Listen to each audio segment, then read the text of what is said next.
नमस्कार दोस्तों, एस्ट्रोलॉजर कपिल मिश्रा में आपका बहुत बहुत स्वागत है। आज हम बात करने वाले हैं विशेष रूप से पुत्रदा एकादशी के बारे में। मित्रों, यदि आपने सुना है पुत्रदा एकादशी के बारे में, तो आज मैं आपको पुत्र प्राप्ति के ऐसे 5 उपाय बताऊंगा जिनको करने से बहुत ही शीघ्रता से संतान योग भी बनता है, साथ ही पुत्र की प्राप्ति होती है। मित्रों, पुत्रदा नाम की एकादशी एक ऐसी एकादशी है जिसमें आपको बहुत ही शीघ्रता से पुत्र की प्राप्ति होती है, साथ ही धन संपत्ति की भी प्राप्ति होती है और दरिद्र योग समाप्त होता है। मित्रों, यह पुत्रदा नाम की एकादशी विशेष रूप से रहने वाली है 8 अगस्त 2022 में। मित्रों, 8 अगस्त में धनु राशि का चंद्रमा है।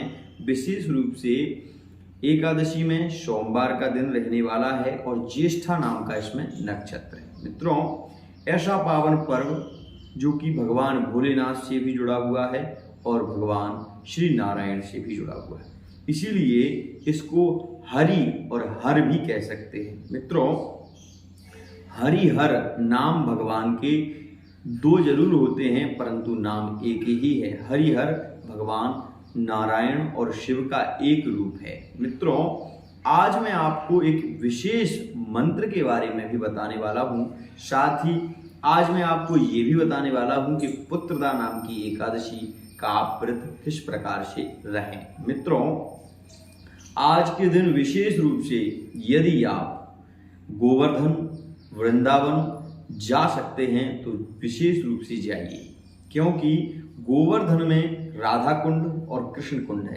मित्रों, गोवर्धन की जब आप परिक्रमा लगाएंगे तो उसमें ही राधा कुंड और कृष्ण कुंड की परिक्रमा आती है, उसको आप अवश्य ही लगाएं। साथ ही कृष्ण कुंड और राधा कुंड में जाकर वहां पर दीपदान करें। ये आप देखेंगे कि बहुत ही शीघ्रता से वहां पर राधा रानी का आशीर्वाद है कि जिनके भी पुत्र नहीं होते, अगर वो पुत्रदा एकादशी में जाकर और विशेष रूप से परिक्रमा लगाकर वहां पर पुत्र की याचना करें तो बहुत ही शीघ्रता से पुत्र की प्राप्ति होती है। दूसरी बात मित्रों, अगर आज के दिन विशेष रूप से एकादशी के दिन इस मंत्र का जाप किया जाए तो बहुत ही शीघ्रता से पुत्र की प्राप्ति होती है। मंत्र है देवकी सुत गोविंद वासुदेव जगतपते देहि में तनयम कृष्ण त्वामहं शरणं गतः। मित्रों, मंत्र फिर से सुनिए। देवकी सुत गोविंद वासुदेव जगतपते देहि में तनयम कृष्ण त्वामहं शरणं गतः। हे प्रभु, मैं आपकी शरण में हूं, आप अपने ही स्वरूप से मेरे गर्भ में आइए और मैं आपको अपने पुत्र के रूप में चाहती हूं। ऐसी आप भगवान से प्रार्थना करें, भगवान श्री कृष्ण ही आप पर कृपा करेंगे और बहुत ही शीघ्रता से आपके गृह में नंद नंदन जरूर पधारेंगे। मित्रों, विशेष रूप से इस श्रावण के पर्व में यह पुत्रदा नाम की एकादशी एक नहीं कई कार्यों को पूर्ण करने वाली। आज के दिन भगवान भोलेनाथ का यदि दुग्ध से अभिषेक किया जाए, दुग्ध से अभिषेक साथ ही उसमें मिश्री घोलकर अगर भगवान भोलेनाथ का विशेष रूप से अभिषेक किया जाए तो भी वंश की वृद्धि होती है, साथ ही मित्रों पुत्र की बहुत ही शीघ्रता से प्राप्ति भी होती है। तो मित्रों, यह एक विशेष खास है। इसमें भी अगर आप महामृत्युंजय का मंत्र का जाप करते हैं तो बहुत ही शीघ्रता से पुत्र की प्राप्ति होती है। महामृत्युंजय मंत्र मित्रों शुद्ध होना चाहिए। ओम होम जूम सः ओम भूर्भुवः स्वः ओम त्र्यंबकं यजामहे सुगंधिं पुष्टिवर्धनम् उर्वारुकमिव वन्दनान् मृत्युर्मुक्षीय मामृतात् ओम स्वः भुवः भूः ओम सः जूम होम ओम। यह षड प्रणव मंत्र है। मित्रों, विशेष रूप से इसका यदि जाप किया जाए तो बहुत ही शीघ्रता से पुत्र की प्राप्ति होती है, दरिद्र योग समाप्त होता है। मित्रों, मैं आपको बताऊं, इस दिन सबसे ज्यादा कोई राशि बली रहने वाली है तो वो मित्रों धनु राशि है।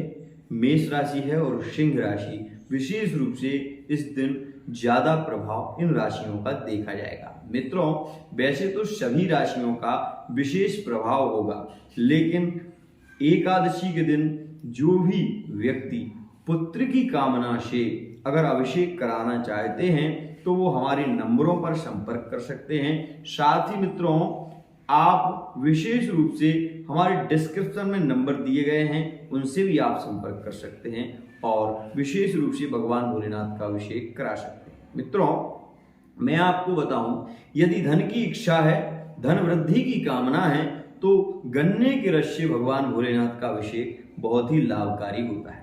अगर घर में पितृदोष है, घर में पितृदोष के कारण समस्याएं उत्पन्न हो रही हैं, साथ ही एक बीमारी खत्म होती है, दूसरा व्यक्ति बीमार हो जाता है, तो ऐसी स्थिति में भगवान भोलेनाथ जो कि तांबे के हों, उनका यदि अभिषेक किया जाए या तांबे के पात्र से और गन्ने के रस से अगर भगवान भोलेनाथ का अभिषेक हो तो वंश की वृद्धि होती है और पितृदोष समाप्त हो जाता है। मित्रों, वहीं अगर धन की प्राप्ति की कामना है, आप चाहते हैं कि आपको व्यापार में वृद्धि प्राप्त हो, व्यापार आपका बहुत ही शीघ्रता से बढ़े, तो उसके लिए आपको शहद से अभिषेक करना चाहिए। अगर आप भगवान भोलेनाथ का शहद से अभिषेक करते हैं तो आप ये देखेंगे कि बहुत ही शीघ्रता से भगवान भोलेनाथ के अभिषेक से आपके गृह में धन की वृद्धि होगी।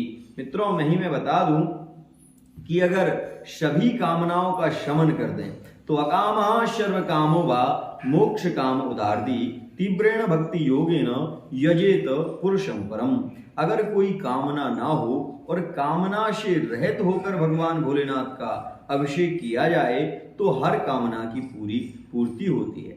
अब आप ये सोच रहे होंगे कि हर कामना की पूर्ति कैसे हो सकती है। मित्रों, जब वो बच्चा छोटा होता है तो उसका मुख नहीं खुलता और वो बोल नहीं पाता। जब वो बोल नहीं पाता तो माँ उसको ये सोचती है कि अब इसको किस चीज की जरूरत है, और वो हर वस्तु जिससे उसका पोषण हो सकता है वो उसको खिलाने का प्रयत्न करती है। तो मित्रों, परमात्मा एक माँ के रूप में ही हमारा संरक्षण करते हैं और हमें हर प्रकार से पुष्ट करना चाहते हैं। तो मित्रों, मैं यही चाहता हूँ कि अगर आपकी कोई कामना ऐसी है जिसको आप बहुत ही शीघ्रता से पूर्ण करना चाहते हैं तो विशेष रूप से एक बार वृंदावन जाइए और वृंदावन में जाकर भगवान भोलेनाथ का जहाँ पर मंदिर है वहाँ गोपेश्वर के दर्शन करिए। साथ ही आपको राधा कुंड और कृष्ण कुंड के दर्शन करना है।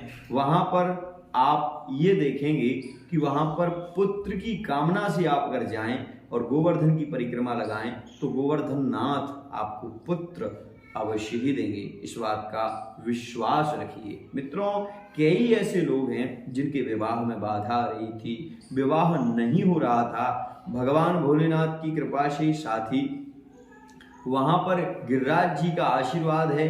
अगर कोई भी व्यक्ति अपनी कामना को लेकर वहां गिरिराज जी की परिक्रमा लगाता है और अगर मासिक लगाता है तो उसके व्यापार में वृद्धि होती है। अगर वो वार्षिक लगाता है तो उसके वंश की वृद्धि होती है। और मित्रों, अगर पुत्र की कामना से जाता है तो उसे पुत्र की भी प्राप्ति होती है। लेकिन सबसे बड़ी बात यह है कि विश्वास हो फलदायका, विश्वास से संसार सदा हुआ है। तो मित्रों, आज के लिए इतना ही। आशा करता हूँ ये वीडियो आपको बहुत पसंद आएगी। अगर वीडियो पसंद आती है तो चैनल को सब्सक्राइब करें, लाइक करें, बेल आइकन को प्रेस करें। जय जय।